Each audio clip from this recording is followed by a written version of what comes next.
बिस्मिल्लाहिर्रहमानिर्रहीम। Dear students, अस्सलाम वालेकुम वरहमतुल्लाहि वबरकातुहू। लास्ट लेक्चर में हमने डिस्कस किया क्वालिटेटिव डाटा के लिए फ्रीक्वेंसी डिस्ट्रीब्यूशन और रिलेटिव फ्रीक्वेंसी डिस्ट्रीब्यूशन बनाना। This is one type of organising any qualitative raw data. तो वो एक टेबुलर अरेंजमेंट है नंबर्स की, तो उससे हमें बेटर इन्फॉर्मेशन मिलती है as compare to raw data. आज हम डिस्कस करेंगे उसका another way of organizing and summarizing raw data of qualitative type. So the second way is graphical display. तो इसमें एक सेइंग है कि a picture is worth 1,000 words. Means के किसी क्वांटिटी को किसी ऑब्जेक्ट को डिस्क्राइब करने के लिए, किसी सिचुएशन को डिस्क्राइब करने के लिए बहुत से वर्ड्स चाहिए होते हैं। वो वर्ड्स आप बताएंगे तो उसकी डिस्क्रिप्शन कंप्लीट होगी, तो ये ऐसे है, ये ऐसे है। तो उसके निस्बत अगर कोई एक पिक्चर बना दी जाए तो इसमें हर कोई जो है क्विकली उसको अंडरस्टैंड कर सकता है कि इसमें क्या चल रहा है। जैसे कोई सीन जो है ना, किसी सीनरी की कोई पिक्चर दिखा दी जाए तो इसमें बस वो देखते साथ ही ये याद हो जाएगा कि इसमें क्या दिखाया गया है। ठीक है, इसमें माउंटेन दिखाया गया है, इसमें रिवर दिखाया गया है, इसमें ट्रीज़ हैं और इसमें एक हाउस बना हुआ है, एट्सेट्रा। इसके बजाय अगर ये सारी चीज़ें ऐसे वर्ड्स में लिखी हुई हों तो उन सबको याद रखना मुश्किल होता है। That's why the graphical display और the picture is very much important for description of anything। तो इसी तरह से अब डाटा को भी डिस्क्राइब करने के लिए, डाटा को भी ऑर्गेनाइज करने के लिए पिक्चर्स का बहुत ज़्यादा यूज़ होता है। तो इसमें हम क्वालिटेटिव डाटा के लिए डिस्कस करेंगे दो तरह की पिक्चर्स। एक है बार चार्ट्स और दूसरा है पाई चार्ट। पहले मैं बार चार्ट पर बात करता हूँ। बार चार्ट की बेसिकली डेफिनेशन में ये है कि आप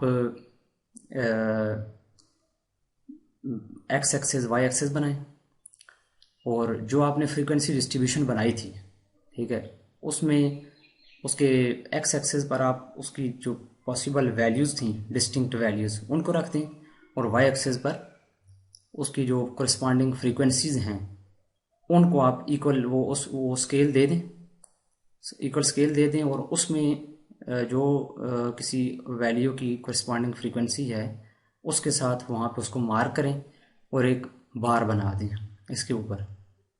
तो या फिर रिलेटिव फ्रीक्वेंसी डिस्ट्रीब्यूशन को यूज़ कर लें तो उनके साथ वो बार्स बना लें तो उनकी हाइट वो शो कर रही होगी कि ये जो वैल्यू है ये डाटा के अंदर इतनी इसकी वर्थ है, इतनी इसकी हाइट है, इतनी इसकी वैल्यू है, फर्दर फ्रीक्वेंसी है।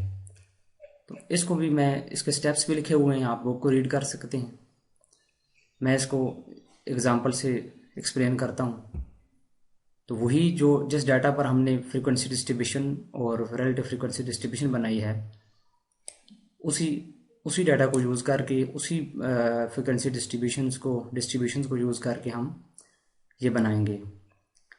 तो ये देखें, ये एग्जांपल है वही पॉलिटिकल पार्टी एफिलिएशंस की। अब हमने इसमें बार चार्ट बनाना है कि उस डाटा के लिए बार चार्ट बनाएं। तो उस बार चार्ट बनाने के लिए हमने या फ्रीक्वेंसी डिस्ट्रीब्यूशन को यूज़ करना है या रिलेटिव फ्रीक्वेंसी डिस्ट्रीब्यूशन को यूज़ करना है। तो अभी इसमें जो है ना किसी एक को यूज़ कर लें, इट्स ओके। अब यहाँ पे उसने रिलेटिव फ्रीक्वेंसी डिस्ट्रीब्यूशन को यूज़ किया है। तो जो हमने वहाँ पे बनाई थी रिलेटिव फ्रीक्वेंसी डिस्ट्रीब्यूशन, रिकॉल करें कि वो हमारे पास ये जो 3 वैल्यूज़ हैं, डेमोक्रेटिक, रिपब्लिकन, अदर, ये डिस्टिंक्ट वैल्यूज़ के लिए जो रिलेटिव फ्रीक्वेंसी डिस्ट्रीब्यूशन बनी थी वो ये थी कि डेमोक्रेटिक की रिलेटिव फ्रीक्वेंसी है 0.325, रिपब्लिकन है 0.45, अदर है 0.225। इसको हमने ग्राफिकली बार चार्ट के ज़रिए शो किया है ऐसे। एक्स एक्सेस वाई एक्सेस बनाएं। एक्स एक्सेस पर हमने जो डिस्टिंक्ट वैल्यूज़ हैं, because this is a qualitative data, तो इसके लिए वो जो वैल्यूज़ हैं, डिस्टिंक्ट वैल्यूज़, वो बस एक आप मतलब कोई एक डिस्टेंस आप ले लें। जैसे हमने ये डिस्टेंस ली, अपनी मर्ज़ी से लिया, इससे ज़्यादा भी ले सकते हैं। इतने डिस्टेंस के बाद हमने एक रेक्टेंगल बनानी है, और इस रेक्टेंगल की जो विड्थ है वो कोई भी आप रख सकते हैं, जो भी रखेंगे वो सब रेक्टेंगल्स में एक जैसी होनी चाहिए, और इनके दरमियान जो आपने गैप देना है वो भी एक जैसा रखना है। अब इसमें कोई मसला नहीं है, आप जितना भी गैप दे दें वो एक जैसा होना चाहिए, ये गैप एक जैसा होना चाहिए, और रेक्टेंगल्स की विड्थ एक जैसी होनी चाहिए। और ये नंबर ऑफ़ रेक्टेंगल्स जो हैं ये शो करती हैं number of distinct values in the data. तो अब उसको क्वालिटेटिव डाटा में 3 डिस्टिंक्ट वैल्यूज़ थी, तो ये 3 हमने बार्स बनाई हैं, रेक्टेंगल्स बनाई हैं। अब रहा मसला इनकी हाइट के लिए आप देखें कि हाइट जो है ये वाई एक्सिस जो है वो हाइट को रिप्रेजेंट करता है, मतलब वो डिटरमिन करने के लिए यूज़ हो रहा है।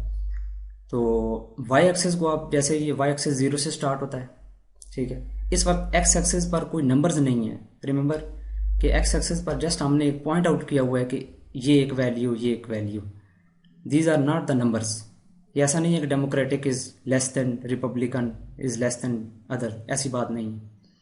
तो लिहाजा एक्स एक्सिस पर तो हमने क्वालिटेटिव डाटा के लिए वैल्यूज़ को जस्ट ऐसे पॉइंट आउट किया है, लिख दिया है कि एक ये है, एक ये है, एक ये है। जबकि वाई एक्सिस पे रियल में जैसे नंबर्स हैं, ठीक है, इन ऑर्डर, ये वही स्केल में नंबर्स लिखे हुए हैं। वाई एक्सिस जैसे 0 से स्टार्ट होता है, तो मैक्सिमम हमने उसमें देखा कि जो रिलेटिव फ्रीक्वेंसी आ रही थी 0.450 आ रही थी, तो हमने 0.5 तक एक इक्वल स्केल लगा ली 0.1 के इंटरवल के साथ। अब हमने ये देखना है कि डेमोक्रेटिक की रिलेटिव फ्रीक्वेंसी क्या है, तो वो ये थी 0.325। तो ये देखें 0.325 ऑलमोस्ट एयर, ठीक है, यहाँ पे है। तो उसके सामने हमने इस बार को यहाँ पे ऊपर क्लोज कर दिया, तो ये एक रेक्टेंगल बन गई है। इसी तरह से रिपब्लिकन के लिए 0.45 थी, तो 0.45 ये इन दो के दरमियान है, 0.4 और 0.5 के दरमियान है। तो उसके दरमियान सामने जाएं तो ये जो दो ये वर्टिकल लाइंस आई हैं, ऊपर से हमने इसको यूँ लगा दिया, ये लाइन लगा दी हॉरिजॉन्टल, तो ये एक बन गई रेक्टेंगल। सिमिलरली अदर के लिए 0.225, तो ये यहाँ पे लगा दिया। तो ये देखें, ये एक ये जस्ट हमने बार्स बना दी हैं। अब ये बार्स या ये जो रेक्टेंगल्स हैं ये किसको शो कर रही हैं? सिंपली ये शो कर रही हैं कि ये डेमोक्रेटिक की इतनी जो हाइट है, तो इसका डाटा के अंदर इतना प्रोपोर्शन है, डाटा के अंदर इसका इतना कंट्रीब्यूशन है। और रिपब्लिकन जो है इसकी बार ये बड़ी है, इसकी निस्बत अब कितनी बड़ी है वो एक क्विक लुक से भी आइडिया हो जाता है कि इनकी निस्बत कितनी बड़ी है। ये लगता है कि ये जो अदर है इसकी निस्बत जो है ना ये डबल है, तो है भी डबल, ठीक है। नंबर्स में भी हमने देखा कि इसका रिलेटिव काउंट इससे डबल है। तो अब इससे इसका फ़ायदा क्या है कि इसमें एक बात तो ये होगी कि इसकी जो हाइट है वो शो कर रही है कि इसकी रिलेटिव फ्रीक्वेंसी या फ्रीक्वेंसी कितनी है, how much it is as compare to other.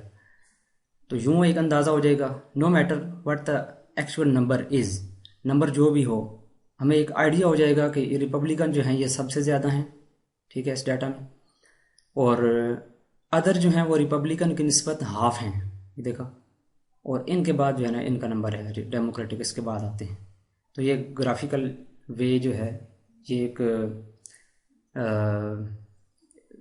Different way है नंबर्स की निस्बत, जस्ट एक आइडिया लेने के लिए कि डाटा में किस वैल्यू का कितना कंट्रीब्यूशन है। तो ये एनालिसिस में ये दे दिया जाता है। यही bar chart for qualitative data using frequency भी डिस्ट्रीब्यूशन भी बनाया जा सकता है। जैसे हमने वाई एक्सिस पे अभी रिलेटिव फ्रीक्वेंसी को प्लॉट किया, तो इसमें फ्रीक्वेंसी को भी प्लॉट किया जा सकता है। तो ये इस तरह से बार चार्ट बन जाएगा। नेक्स्ट है अनदर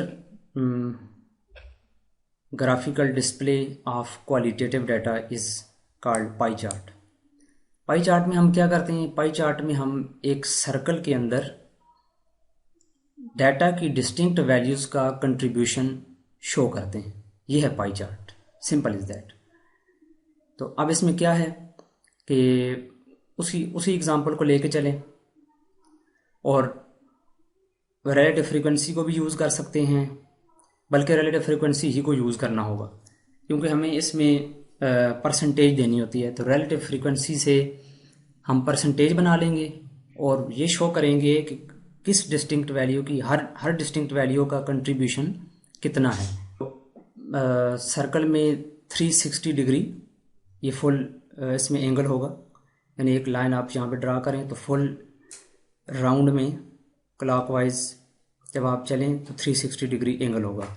इस 360 डिग्री को अगर आप डिवाइड करें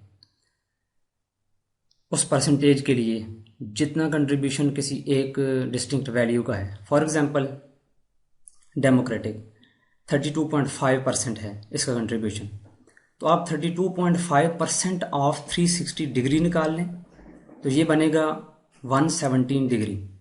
तो यानी ये मैनुअल बता रहा हूँ कि मैनुअली ये अगर कंस्ट्रक्ट करनी हो तो कैसे करते हैं। तो एक लाइन फिक्स कर लें कहीं से भी, that line represents the radius of this circle. For example we fix this line, ये लाइन आप फिक्स कर लें। इस लाइन के बाद आप यहाँ पे प्रोटेक्टर को रखें तो यहाँ पे 0 डिग्री पे इस लाइन के साथ इसको ऊपर कंसीड करें, ऊपर रख दें, और उसके बाद आप देखें कि ये 117 डिग्री कहाँ पे आ रहा है। तो 117 डिग्री इस लाइन को 0 पे रख कर ये आएगा, वो 0 पॉइंट हो तो ये 117 डिग्री इस लाइन पे आएगा।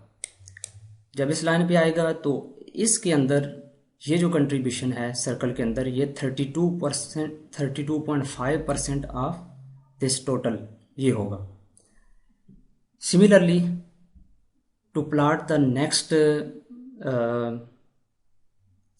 कंट्रीब्यूशन ऑफ वैल्यू, इसको आप 0 रख लें और उसके बाद 45% ऑफ 360 डिग्री निकाल लें, तो वो जो भी वैल्यू आएगी वो आप एंगल में प्रोटेक्टर के जरिए वहाँ पे देखेंगे तो ये लाइन बनेगी, तो इसमें ये 45% इस टोटल सर्कल का होगा, एंड सो ऑन। तो हर एक को डिफरेंट कलर्स दे दें, ठीक है, और उसके बाद आप अलग से की भी बना सकते हैं छोटी सी बॉक्सेस में कि ये कलर इसको शो कर रहा है, रिपब्लिकन को शो कर रहा है, पिंक इसको शो कर रहा है, ये इसको शो कर रहा है, एंड सो ऑन। तो अब ये जो एक दूसरा वे है ग्राफिकल डिस्प्ले, इसमें बार चार्ट की निस्बत एक तरह से मतलब एक डिफरेंट वे से आइडिया होगा। बार चार्ट का भी अपना यूज़ है, इसका अपना है, उसमें बार्स जो हैं क्विकली डिटरमिन करती हैं कि किस वैल्यू का डाटा के अंदर कितना कंट्रीब्यूशन है, और इसमें भी एक दूसरे वे से कंट्रीब्यूशन का आइडिया होता है। अब ये देखें रिपब्लिकन का कंट्रीब्यूशन जो है ये इतना ज़्यादा है, अब सर्कल में मतलब आलमोस्ट 50% के क्लोज है, हाफ ऑफ द सर्कल, तो ये इतना इसका है। अब इसका आलमोस्ट हाफ बनता है अदर्स में, और इसके बाद जो मिडिल क्लास है वो डेमोक्रेटिक की है। तो इस तरह बहुत सी जब डिस्टिंक्ट वैल्यूज़ होंगी तो उनका कंट्रीब्यूशन परसेंटेजेस के ज़रिए शो होगा इस तरह सर्कल में, तो इसको कहते हैं pie chart. This is another graphical display. तो हम इन दो को डिस्कस करेंगे, क्वालिटेटिव डाटा को ग्राफिकली डिस्क्राइब करने के लिए, पिक्चर की फॉर्म में डिस्क्राइब करने के लिए। थैंक्स।